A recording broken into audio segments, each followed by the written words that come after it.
Hi, I'm Jeff Allen. Welcome to Continental East Development News from Murrieta, California. Two very special guests with me right now. I have Ashley Riddle and Brennan Riddle. Welcome. It's nice to have you both.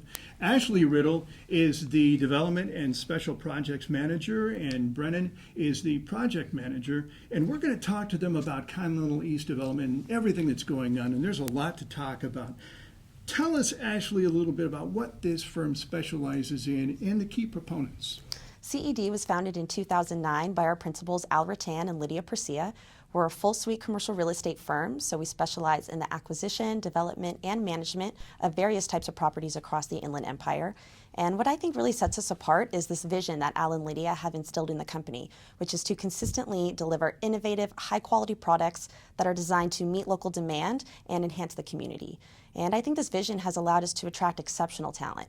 Our team is very flexible and efficient when problem solving, and this has really helped us resolve some of the complex issues that the development industry faces. So I'd like to chime in, if I may. Ashley has a really good point, which is our team is just the right size to be nimble enough to pivot when we need to. The development industry faces all types of challenges. So I'd like to give you just a quick example. We had a project where there's something called a bioretention basin, which is basically a pit meant to capture rainwater, treat water before it's discharged into the public system. Well, our basin wasn't big enough for the entire site. So we had two options. A was lose an entire building of leasable square footage in order to grow the size of this basin, or B, brainstorm and come up with a different option.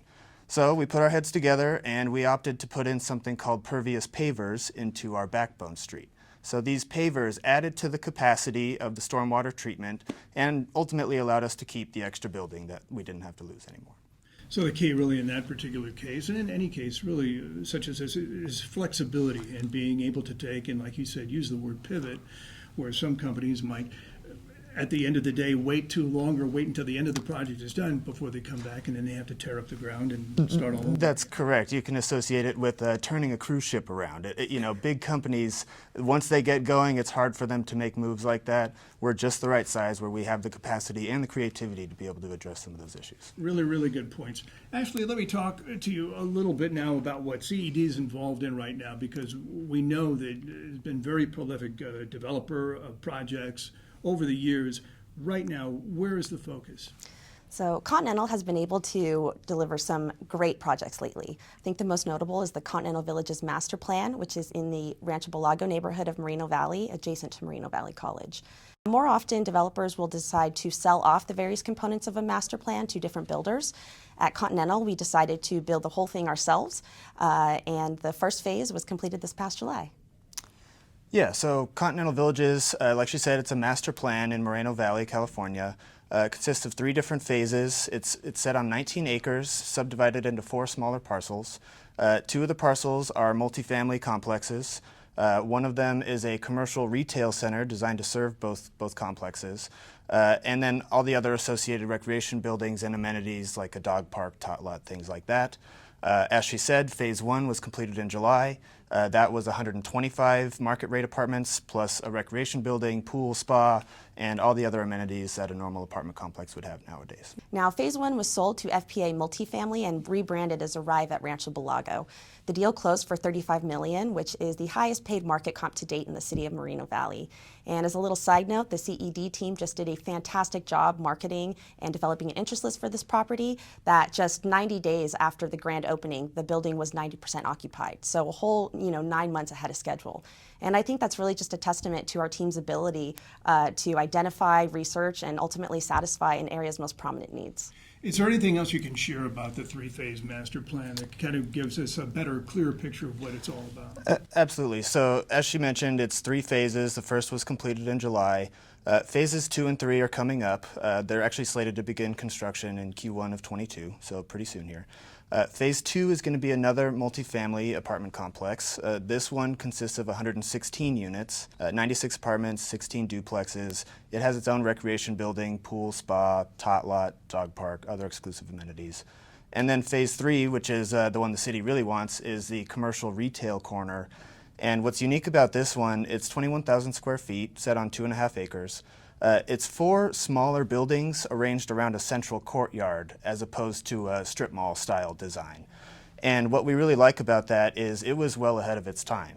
So it's designed for open space, it's designed to be walkable for the local schools and the local community. And what's really nice about it is this design of having a central courtyard, open space central courtyard, is highly sought after post-COVID. And we had this project approved in January of 2019, well before COVID really hit hard. So it's just another testament to our innovation and the creativity we have here at Continental, the type of product we're able to deliver well ahead of its time. Just another example. Well, from everything that you've talked about, it really does sound like there's a lot of efficiency built in here. It sounds like an all-encompassing, really kind of a self-contained project. And I would imagine that for many companies, builders, developers, it's not always easy to be able to determine what your true impact is on a community in the very beginning. But based on what you've just kind of described, I'd be interested in knowing kind of what the response has been like from Moreno Valley, from the community. Talk to us just a little bit about that. Yeah, we've received an extremely positive response from the community. And I think that's in part because we've been really responsive and sensitive to their wants and needs. When we first acquired the property in 2010, it was entitled for 227 single-family homes. However, we closely monitored the market and worked closely with the city and the adjacent schools, and we unanimously decided that a better use of the site would be some commercial component and multifamily residential component. Another thing that really makes our project so well received is our ability and willingness to make it as palatable as possible for the surrounding community. So what I mean by that is the city had initially asked us to build a very high density product out there. They wanted 20 to 22 units per acre, and we actually pushed back and petitioned to do 13 units per acre. So even though we had far fewer units, we had a much more palatable product for the neighbors, and that helps us get projects approved by not only the city but the surrounding community. Yeah, the city is very eager for these next two phases because the area is just in dire need for some commercial and multifamily dwelling units. And plus, it's not only that, but the outward appearance of the development also too. I mean, there's a real fit there. It's gorgeous. I've had a chance to see it, and so it really looks like it belongs, and it really does add to the attractiveness of that neighborhood. So you're to be congratulated for that.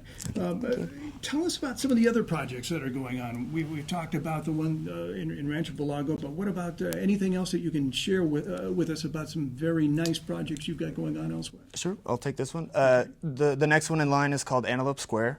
It's an expansion of a shopping center that we currently own. So the shopping center has a vacant pad in the southwestern corner, and we actually had this project approved back in 2011, but opted not to build it at the time. The freeway had some upcoming off-ramp improvements that we were waiting for, so since then those have been completed, and now we're kind of picking up where we left off. The plan is to build a drive-through coffee shop. It's about 2,500 square feet, and there will be a second unit, either food or retail, about 1,600 square feet, not sure yet. But that's moving right along, so that's the next one in line. Give us some sense now about the future. I mean, is the future bright? What are we talking about here? What's kind of the vision? So we're currently in the planning and design development stage for our next senior living project. It's going to be in Indio, California. We acquired the land, the bank-owned land, in 2012 after it had sat on the market for several years. It was originally entitled for a commercial development with office condos and fast food restaurants. However, we went to the city of Indio and proposed this premier age-in-place campus for seniors, and we received unanimous approval. So Renaissance Village Indio is going to be the third property for our senior living brand, and it's going to offer a really new and exciting type of project for the area. This 17-acre luxury community is going to offer duplexes and triplexes for rent, and there's also going to be an assisted living and memory care component for individuals who require additional care. So something exciting about Indio is it's going to be the first of its kind in its area. And what I mean by that is it's situated between two very large Del Webb communities, one in Palm Desert and the other is Shadow Hills in Indio. Those two communities together equal over 5,000 houses. They're very expensive to live in, and there's really high HOA fees, golf course fees, things like that. So our product is sort of tailored for the person that's moving out of these communities. And they want to, get away from the burdens of homeownership, things like rising property taxes, maintenance, all of that is included with our monthly rent. So it's really a turnkey solution for the area. And not only that, but the product itself is unique in that it's really designed to safely age in place. And what I mean by that is it has certain features and amenities like wider hallways, wider doorways, no steps anywhere, ADA cabinets and handles and things like that. It also gives you access to the services and the other things that you need to fulfill this, dependence-free lifestyle. So we're really developing a more of a curated lifestyle experience with this product, and that's what sets it apart from the other communities in the area. With all the innovation and conveniences that come along with it, and it just really sounds like the organization has just been doing wonderfully, and you both, again, are to be congratulated, as is the entire company. So I'm just kind of wondering, what's left? Or anything else that you can share with us as we kind of look ahead to the months and years ahead? Looking forward, even further forward, CED just plans to maintain its vision of delivering really high-quality, innovative products to communities in need, and we really take pride in delivering a nice product that's going to enhance a community. So if anyone wants more information or would like to just contact us, visit our website, give us a phone call, 951-600-8600. We're happy to chat.